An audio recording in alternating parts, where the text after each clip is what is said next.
بسم اللہ الرحمن الرحیم۔ حضرت حفصہ بنت عمر رضی اللہ تعالی عنہ کی پہلی شادی حضرت حنیف بن حذیفہ سے ہوئی۔ یہ وہ وفاشوار صحابی تھے جنہیں بدر میں شرکت کی سعادت ملی اور ایسے سخت زخم آئے جن کے نتیجے میں آپ کی شہادت واقع ہوئی۔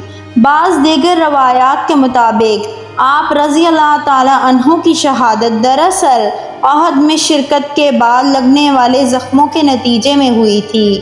ان کی وفات کے بعد حضرت حفصہ رضی اللہ تعالی عنہ حضرت صلی اللہ علیہ وآلہ وسلم کے عقد میں آئیں۔ یہ واقعہ ہجرت کے قریباً 30 ماہ بعد دوسرے یا تیسرے سال ہجرت کا ہے۔ حضرت حنیف بن حذیفہ کی شہادت کے بعد جب حضرت حفصہ رضی اللہ تعالی عنہ بیوہ ہو گئیں تو ان کی عدت پوری ہو جانے کے بعد حضرت عمر رضی اللہ تعالی عنہ کو اپنی 21 سالہ جوان بیٹی کے رشتے کی فکر ہونے لگی۔ انہوں نے اپنے قریب ترین دوستوں میں یہ رشتہ طے کرنا چاہا۔ پہلے حضرت عثمان رضی اللہ تعالی عنہ کو حضرت حفصہ کا رشتہ پیش کیا۔ انہوں نے جواباً کہا کہ فی الحال وہ دوسری شادی کا ارادہ نہیں رکھتے۔ حضرت عمر رضی اللہ تعالی عنہ کی فکر اپنی جگہ قائم رہی، چنانچہ انہوں نے حضرت ابوبکر صدیق رضی اللہ تعالی عنہ کو یہ رشتہ پیش کیا، مگر وہ خاموش رہے اور کوئی جواب نہ دیا۔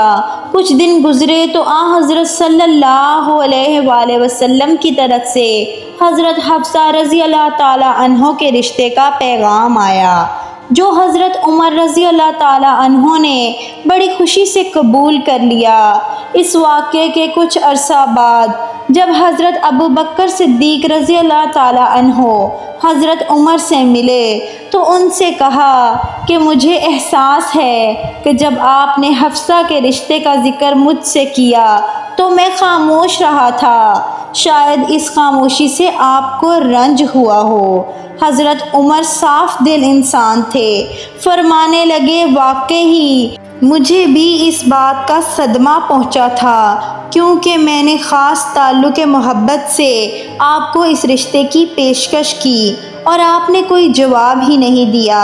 حضرت ابوبکر صدیق رضی اللہ تعالی عنہ نے وضاحت فرمائی کہ عمر واقعہ یہ ہے کہ آپ کی طرف سے رشتے کی تجویز سے کچھ عرصہ قبل حضرت صلی اللہ علیہ وآلہ وسلم بطور مشورہ حفصہ کے رشتے کا ذکر اپنی ذات کے لیے مجھ سے فرما چکے تھے، اس لیے میں خاموش رہا، کیونکہ میں حضرت صلی اللہ علیہ وآلہ وسلم کی رازدانہ مشاورت کا ذکر آپ سے نہیں کر سکتا تھا، یہاں تک کہ خود حضور کریم صلی اللہ علیہ وآلہ وسلم کی طرف سے یہ مبارک پیغام آپ کو پہنچ جائے۔ اگر حضور صلی اللہ علیہ وآلہ وسلم نے اس رشتے کا ذکر اپنے لیے نہ کیا ہوتا تو میں آپ کی خواہش کے احترام میں ضرور یہ رشتہ قبول کر لیتا۔ حضرت عمر رضی اللہ تعالی عنہ نے حضرت صلی اللہ علیہ وآلہ وسلم کی خدمت میں بھی یہ عرض کر دیا تھا کہ یا رسول اللہ، میں نے اپنے 2 قریبی ساتھیوں کے سامنے حفصہ کا رشتہ پیش کیا مگر انہوں نے قبول نہ کیا۔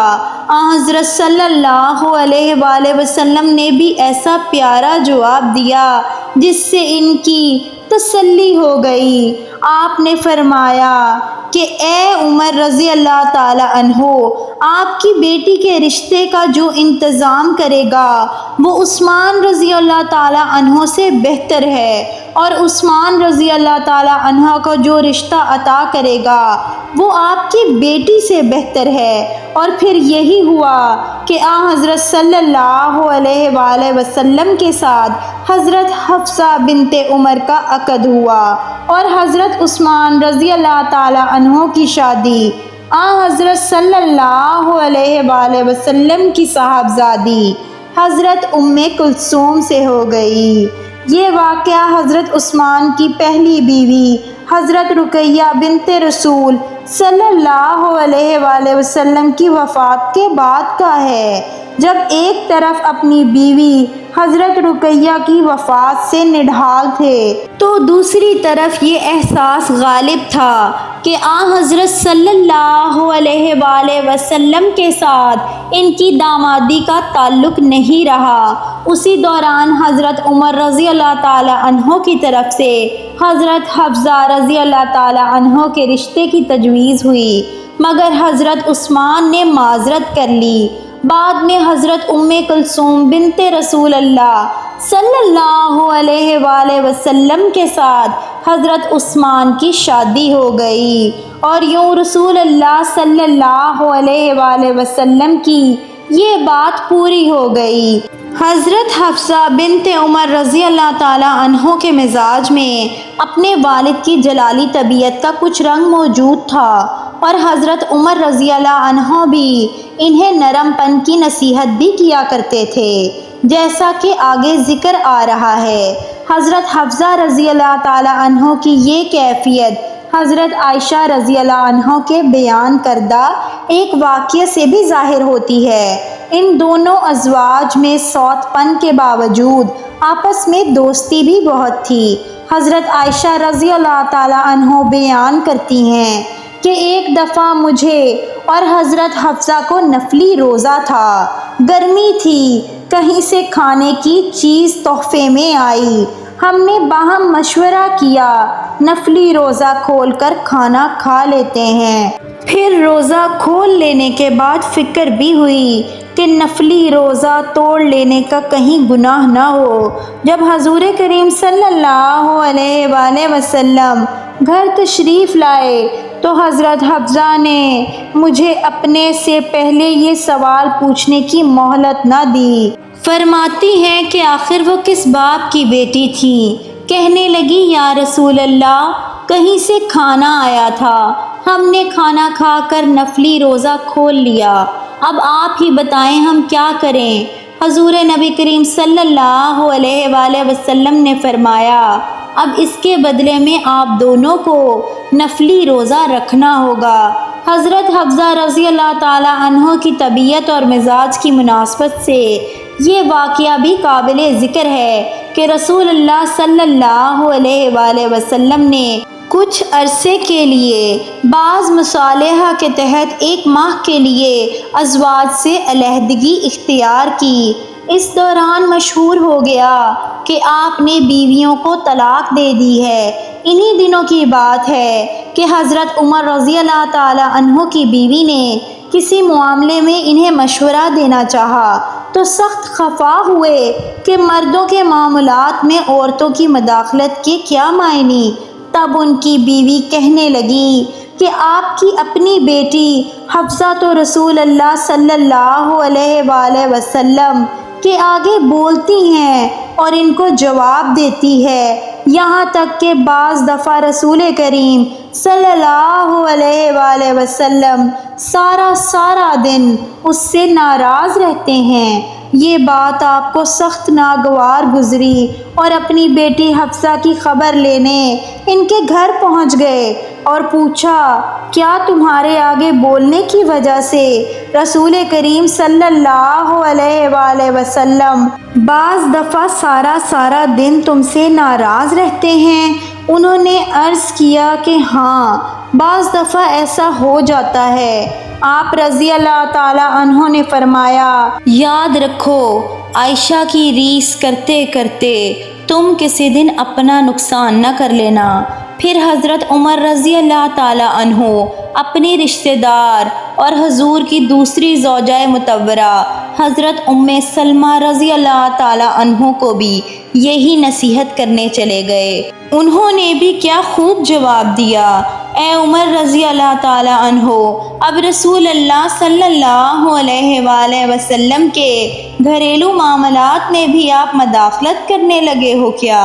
اس کے لیے خود رسول کریم صلی اللہ علیہ وآلہ وسلم کافی نہیں ہے؟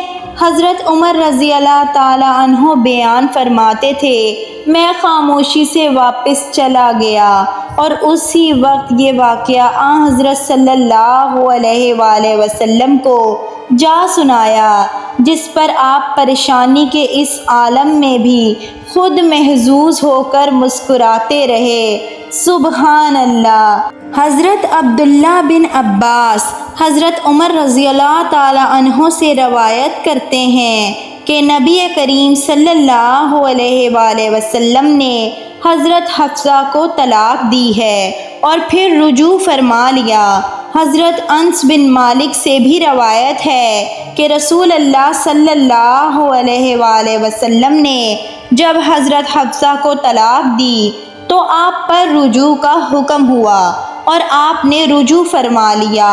قیس بن زید سے روایت ہے کہ رسول کریم صلی اللہ علیہ وآلہ وسلم نے ایک دفعہ حضرت حفصہ رضی اللہ تعالی عنہ کی طلاق کا ارادہ کیا۔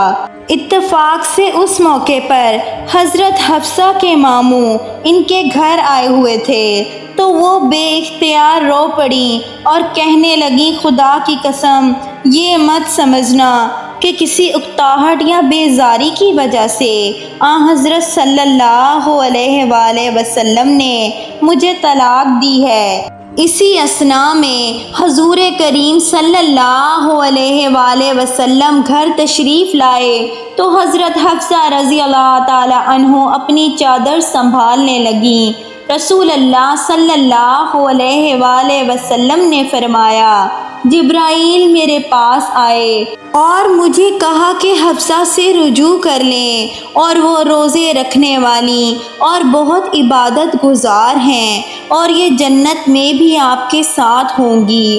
حضرت حفصہ کے حق میں یہ ایک عظیم و عالی شان گواہی ہے جسے آپ کے روحانی مقام کا بھی اندازہ ہوتا ہے۔ دوسری روایات میں ذکر ہے کہ حضرت حفصہ رضی اللہ تعالی عنہ کی طلاق کی اطلاع جب حضرت عمر کو ہوئی تو انہوں نے سخت فکر مندی اور گھبراہٹ کے عالم میں اپنے سر میں خاک ڈال کر کہا، جب میری بیٹی رسول اللہ صلی اللہ علیہ وآلہ وسلم کے عقد میں نہیں رہے گی تو اللہ تعالیٰ عمر کی کیا پرواہ کرے گا۔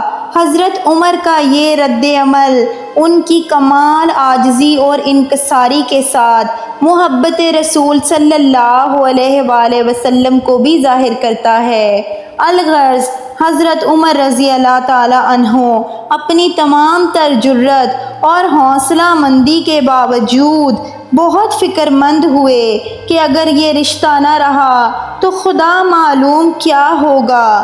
اللہ تعالیٰ نے ان کی التجا سنی، چنانچہ دوسری روایات کے مطابق آن حضرت صلی اللہ علیہ وآلہ وسلم نے اسی موقع پر یہ بھی فرمایا تھا کہ اللہ تعالیٰ نے مجھے حفصہ سے رجوع کا حکم دیا ہے اور اس کا سبب حضرت عمر پر اللہ تعالیٰ کی رحمت اور شفقت کا اظہار بھی ہے۔ چنانچہ آپ نے طلاق سے رجوع کر لیا۔ اسی طرح کے واقعے کی تفسیر احادیث میں یوں مذکور ہے کہ آن حضرت صلی اللہ علیہ وآلہ وسلم کسی بیوی کے یہاں شہد کا شربت پینے کے لیے ٹھہر گئے، جہاں آپ صلی اللہ علیہ وآلہ وسلم کو کچھ تاخیر ہو گئی۔ حضرت حفصہ رضی اللہ تعالی عنہ اور حضرت عائشہ رضی اللہ تعالی عنہ کو اس بیوی پر غیرت آئی اور دونوں نے مل کر فیصلہ کیا کہ حضور صلی اللہ علیہ وآلہ وسلم کو آئندہ اس سے روکنے کے لیے اس شہد کے کسی نقص کی طرف توجہ دلائی جائے۔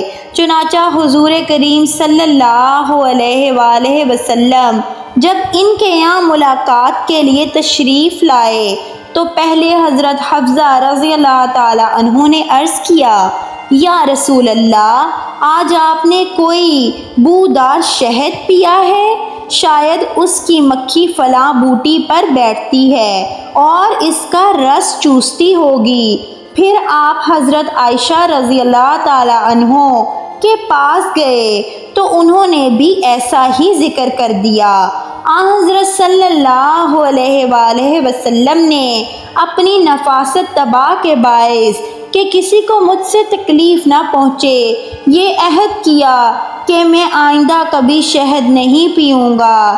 چنانچہ سورہ تحریم میں ارشاد ہوا، جس کا ترجمہ یہ ہے، یعنی اے نبی، اس چیز کو محض اپنی بیویوں کی خواہش کی خاطر اپنے لیے کیوں حرام کرتے ہو، جو خدا تعالیٰ نے آپ کے لیے حلال فرمائی ہے۔ سبحان اللہ۔